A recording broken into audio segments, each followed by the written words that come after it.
Mason Petitz is a previous U.S. Armed Force Unique Powers who was harmed and therapeutically released after a bombed mission to kill Paldonian tyrant Juan Venegas. In present day, Petitz is functioning as a legal counselor, a task he disdains.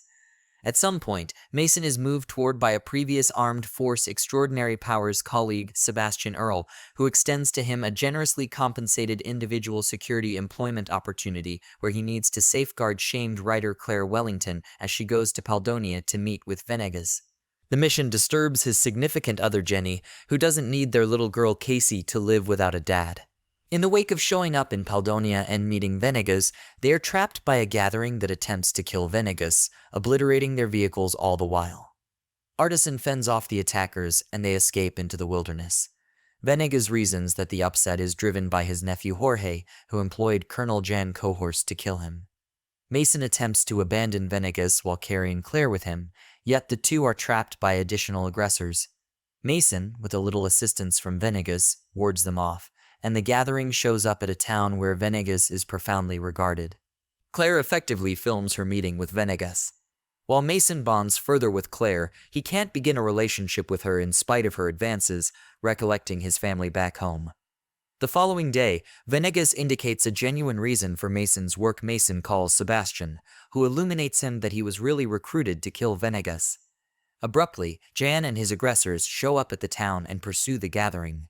Artisan and Venegas figure out how to escape while Claire is caught. While en route to Paldonia's capital, Venegas uncovers that he wasn't liable for killing Artisan's companions in the military. Afterward, the two phase an exchange with Claire, while Venegas uncovers that he paid for the upheaval as publicity. The following day, during said exchange, Venegas carries the revolutionists to occupy Jan as he, Mason, and Claire hurry to the royal residence. There, Venegas persuades Jorge to assist him with driving the nation better, yet the last option is killed when General Martinez, planning with him, attempts to shoot Venegas. Jan and his military show up at the royal residence, and a shootout results among them and Venegas' protectors, during which Mason battles Jan alone. Jan uncovers that he was liable for killing Mason's group. Claire, who films the fight, assists Artisan with overcoming Jan. A while later, Sebastian and his group show up and battle Jan's aggressors. Sometime later, Claire has recaptured popularity for her recording in Paldonia. Venegas leaves being despot, and Mason reunites with his family prior to being gifted $5 million by Venegas. Presently, with a freshly discovered reason on his life, Mason chooses to invest more energy with his loved ones.